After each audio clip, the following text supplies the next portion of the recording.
Saint Jerome, Latin in full Eusebius Hieronymus pseudonym Sophronius, was probably born sometime in the early 340s Common Era in the town of Stridon in Dalmatia, modern Yugoslavia. Jerome was born in a well-to-do Christian parents. His education began at home, was continued in Rome when he was about 12. There he studied grammar, rhetoric, and philosophy. A serious scholar enamored of Latin literature, he frequented the catacombs and near the end of his Roman education was baptized 366, probably by Pope Liberius. In 375, Jerome began a 2-year search for inner peace as a hermit in the desert of Chalcis.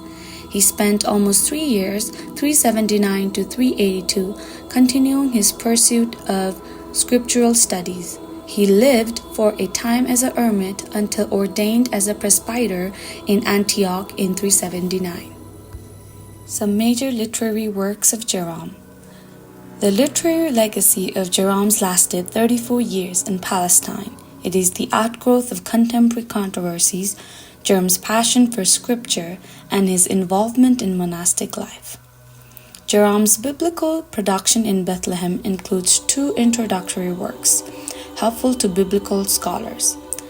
Liber Locorum, Book of Places, a useful translation and adaptation of Eusebius' work on Palestinian place names, and Liber Interpretation is Hebraicorum Nominum, Book of Interpretation of Hebrew Names, an alphabetical list with quite fanciful etymologies or origins of Hebrew proper names in the Bible.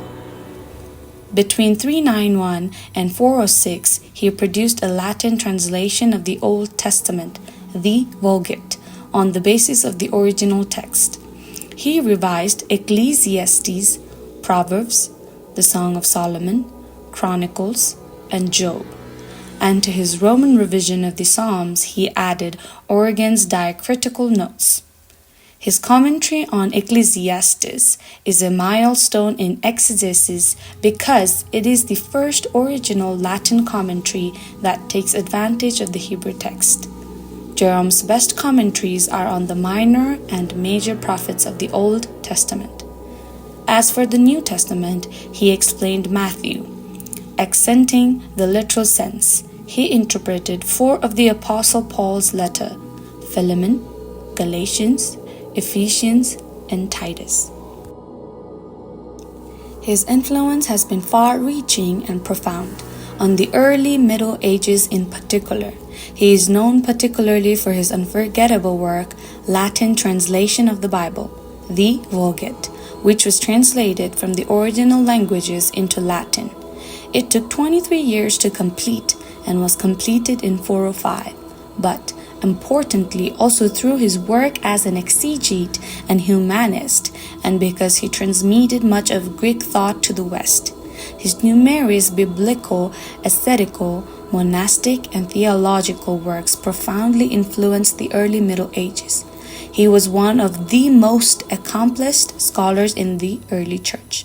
He was a biblical translator and monastic leader, traditionally regarded as the most learned of the Latin fathers. He served as secretary to Pope Damascus I, and about 389 established a monastery at Bethlehem. Saint Jerome, in many quarters, Doctor of the Church, is chiefly remembered as one of the most forceful personalities and one of the most important interpreters of the Bible in the early centuries of Christianity. He died in 420 Common Era in Bethlehem, renowned for exegetical activity and for living a holy and ascetic life.